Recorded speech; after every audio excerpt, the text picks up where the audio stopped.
Good morning. I wanted to tell a whole story, but it's so long and it starts back about 10 years ago. So I think I'm going to have to do this in like a bunch of series. I'm sort of traveling around. I have relatives all over the South, Southwest, Northeast, and I actually have relatives in South America, Uruguay, Brazil, Venezuela. Yeah, World War II, post-World War II made things get really weird, but that's an aside. So, don't know how I want to do a long-winded story that has some interesting points. But let's just say I was married the first time in a church in a beautiful white dress, and that was a legal marriage, and it was a religious marriage, and that lasted 13 years.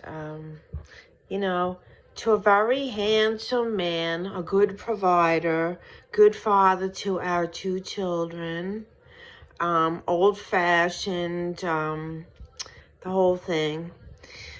Anyway, after all of that, I was pretty much advised by my attorney that unless a second husband came along when I was young that had a whole big pile of money and everything, that it was not worth it to legally get married the second time, So I actually was married a second time, but it was common law. We lived together for 8 years. I became a legal resident of Tennessee on September 15th, 2015, and that lasted 8 years, okay? So that was, for all intents and purposes, a second marriage. And to those of you that have somewhat of an awareness of how the world works, to be a resident of the state of New York compared to a resident of the state of Tennessee, there are certain financial ramifications, mainly being income tax and also my car insurance. So I saved a lot of money over those 8 years being a legal resident of Tennessee. There is a 10% tax on food. So that's a loss, but I wasn't eating that much. So, overall, I was financially at an advantage being a resident of Tennessee. And, by law, you could spend a little less than half the year in another state and no problem, with income taxes or anything. So anyway, there's certain financial advantages to me doing that over that 8-year period. What happened was somebody pursued me back in 2015, blah, blah, blah. I came here and I put, I would say at least half the furniture in his house was for me. And it wasn't particle board, it was solid wood. Solid wood. So some of you listening know who this person is. And a lot of people don't like him. Well, he's older now, so he doesn't really, I don't know what he does on the internet anymore. But at the time, I would say, without being mean, but kind of being accurate, I would call him silly, but definitely not malicious. Definitely not malicious. And at the time that I moved here, I was 10 years younger. I would say I was definitely very attractive. He couldn't leave me alone for a minute because some Southern man would come up to me right away. And, we documented our cruises and different things that we did.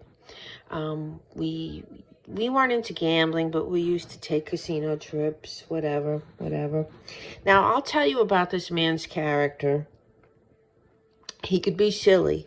He could be inappropriate, but he is not malicious or mean-spirited.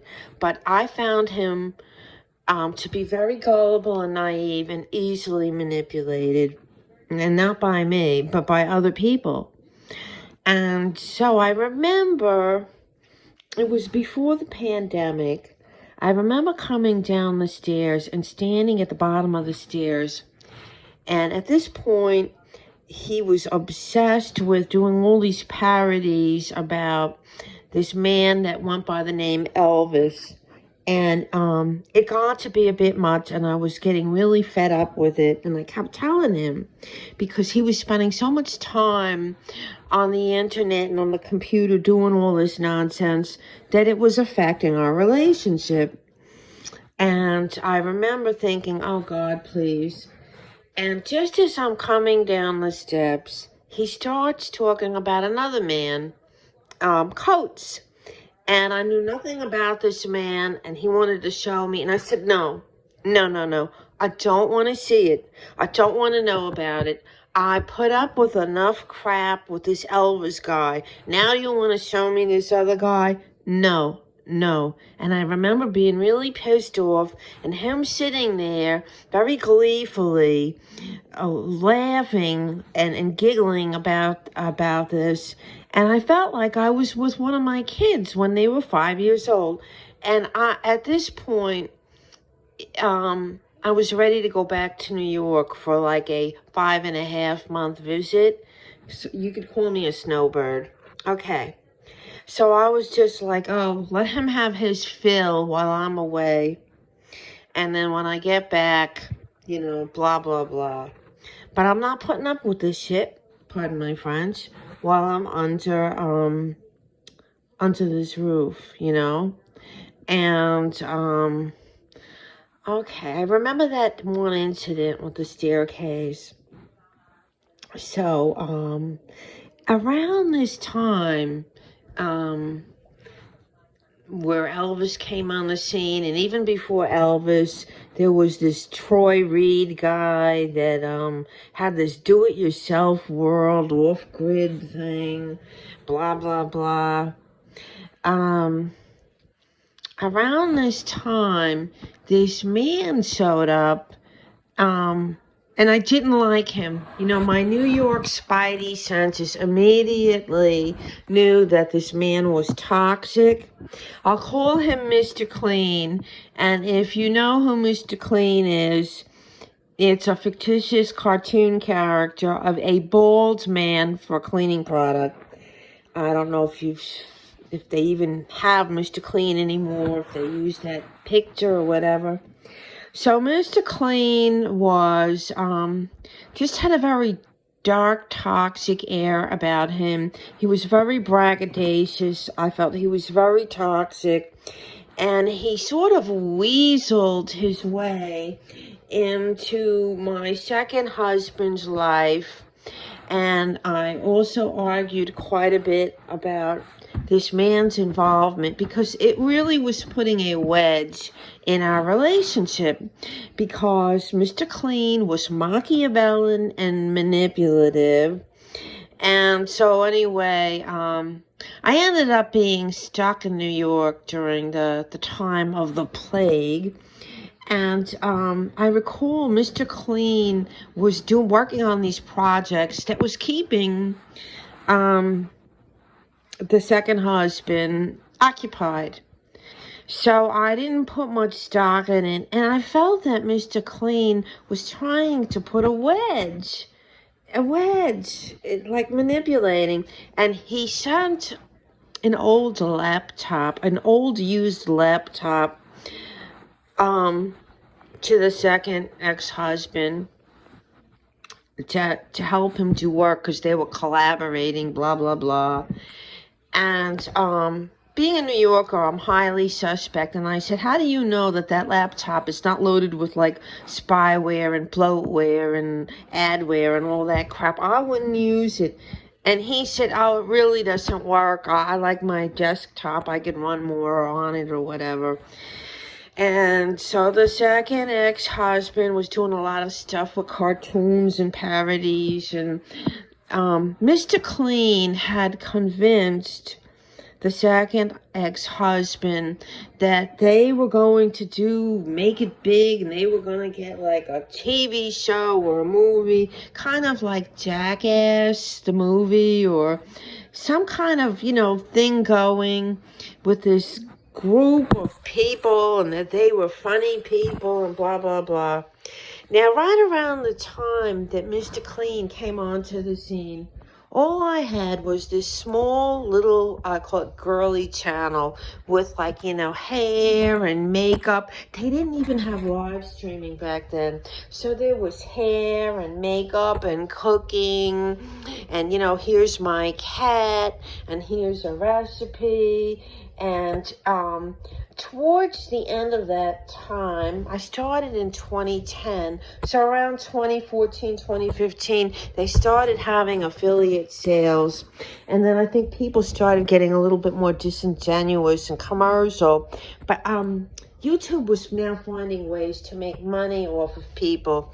And I recall being in upstate New York and being on my laptop, and second ex-husband telling me, oh, me and Mr. Clean are working on this new thing. It's a new thing where they have chat rooms and a live streaming. I didn't know what it was. And what happened was, I was like, conversing and everything. And it seemed like Mr. Clean didn't want me in the loop. He was very, very Machiavellian and manipulative. And right around this time, my channel, like, I got frozen or struck or some, I don't know what to call it, where the channel is still up, could never log in, could never get YouTube to allow me to get my channel back. And I had over 600 videos. But when I went to look at it, there were only 5 or 6. And I was sad because some of the videos that disappeared had like a cat that I had years ago that had passed away. I think my kids, when they were younger, might have been in some videos. Myself, that was like 15 years ago, This is back before they had filters and apps and all that crap. This was like the golden age of the internet. And, for some reason, I had always had a sneaking suspicion that Mr. Clean had something to do with that channel being taken away. I could never prove it, and I voiced my concerns to second ex-husband, and he was like, oh, no, he wouldn't do that. I said, yes, he would. Oh, no. He kept making excuses for this man, because this man was like the devil, promising him fame and fortune, but the devil was not doing any of the work. The devil was getting second ex-husband to work like a dog. But I thought, well, it's good, clean fun. It's not costing him any money. Everyone needs a hobby. And I was a little too passive back then.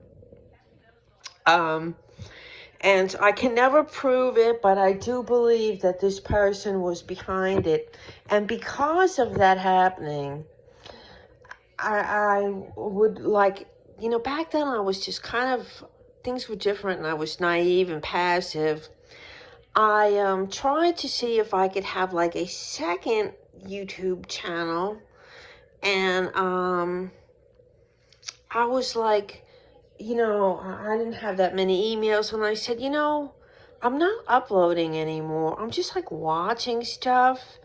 And so I don't even need to be logged in. And I guess I had kind of gotten lazy and I wasn't into it. And I was like, all I have to do is go to the URL and type in the topic or the username of, there were some people that I followed. And I didn't know at the time that there were certain things that you could not see unless you were logged in, and that, you know, you had somehow proven that you were over 18, because they didn't want, you know, I didn't know about any of this back then. It was very, very naive. So I was going along my merry way, just typing in things about recipes, clipping hair extensions. I was using a laptop and I had like a favorites folder. So if I had like a favorite channel of someone that I was following or that was putting up recipes or reviews of clipping hair extensions and wigs and makeup and all that stuff, I would just have them in my folder, in my tab. I think you called it tab favorites or whatever. And so I didn't know what was going on. I didn't know what was going on for a while. And so anyway, at this point, I am going to end this chapter, and then I will come back with the other chapter. But this is like a prequel to what I would call was the beginning of the end. Anyway, everyone, have the day that you deserve. And when I say that, I mean, if you're a rotten person or you did something rotten, well, you're going to get yours. But if you're a decent person, you're going to get yours too. You know, something decent. And if you're neutral, you'll just have neutral. But that's not for me to determine. Only God decides that. So like I said, everyone, have the day that you deserve. Bye.